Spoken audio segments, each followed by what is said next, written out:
غنحضروا لا جينواز الكلاسيكيه، 3 البيضات، 100 غرام ديال الدقيق و100 غرام ديال السكر سنيده مع كيس ديال الفاني. غنضربوا البيض مزيان حتى يضاعف الحجم ديالو مع السنيده والفاني، ومن بعد غنضيفوا الدقيق. من بعد ما درنا لا جينواز طيب على درجه حراره 180. غادي نحضروا لا كريم موسلين. غنحتاجوا نصف لتر من الحليب، 4 البيضات، 20 غرام ديال الفورس او الدقيق الابيض، 340 غرام ديال الزبده، 20 غرام ديال لا مايزينا، و110 غرام ديال السكر سنيده وكيس ديال الفاني. كنديروا البيض وتنزيدوا عليه السكر حبيبات سنيده وتنضربوه بالضراب اليدوي. هادشي من بعد ما كنكونوا حطينا الحليب فوق النار هو والكيس الفاني باش يفيض. دونك الطريقه العاديه كنضربوا مزيان البيض والسكر مع بعضياتهم حتى يتجانسوا. كنضيفوا المايزينا، تنضيفوا الدقيق، وكنستمروا في التحريك حتى كيتجانسوا المقادير كامله.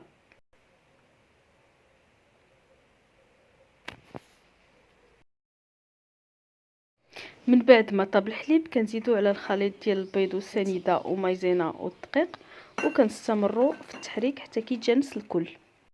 نرجعوا للخليط الكسرونه وكنحطوه فوق عافيه مهيله بزاف، وكنستمروا في التحريك حتى كيعقد وحتى كتجانسوا جميع المقادير.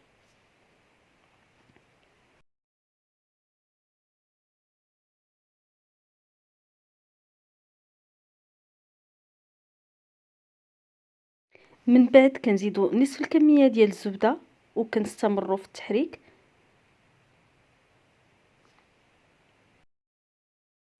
هنا فاش كيتجانس الكل كنخليو الخليط ديالنا حتى كيبرد مزيان باش نرجعو نخدموه. من بعد ما بردات لا كريم موسلين كنعاود نديرها في الطراب الكهربائي. كنضيف الكميه ديال الزبده اللي بقات. الزبده خصها تكون بحراره المطبخ. كنضيفها على الخليط وكنضرب مزيان بالضراب الكهربائي حتى كيولي على شكل كريم.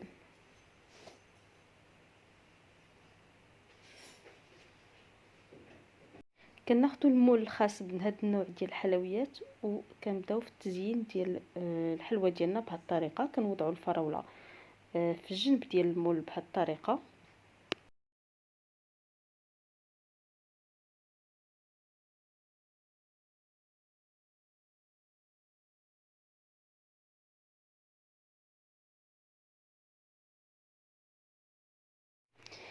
كنديروا كميه من لا كريم موسلين بهذه الطريقه هذه بهذا الشكل، وكنحاولوا نقادوها مزيان تكون ايطالي على فوق لا جينواز ديالنا بهذه الطريقه بهذا الشكل.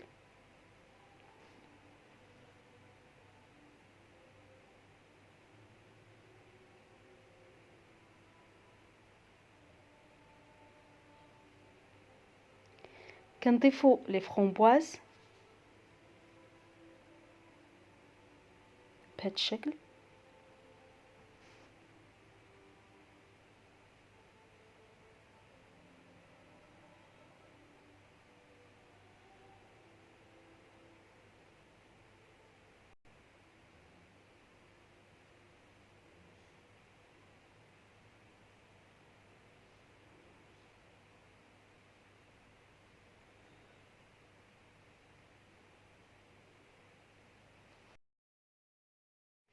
من بعد ما زدت طبقه ديال لا جينواز كنزيدو لا كريم موسلين اللي بقات فوق منها وكنسرحوه بهذا الشكل.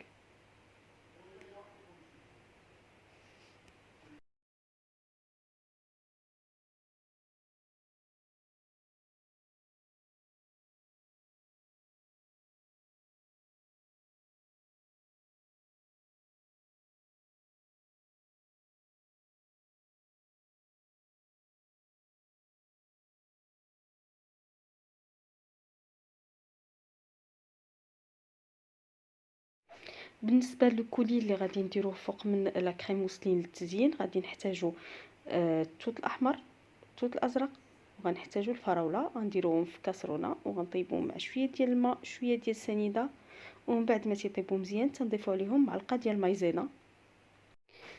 كيطيبوا بهذا الشكل هذا، من بعد ما كيطيبوا مزيان تنضيفوا معلقه ديال المايزينا. فهذا هو الشكل النهائي ديال الحلوى بلا كريم موسلين. فهاد الحلوى تجي لذيذه بزاف. لا كريم موسلين تتعطيها نكهه رائعه مع لي فخوي روج.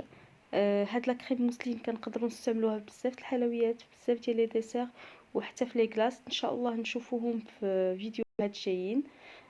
كنتمنى تجربوها، فغتعجبكم بزاف، والمقادير ديالها سهله وفي المتناول.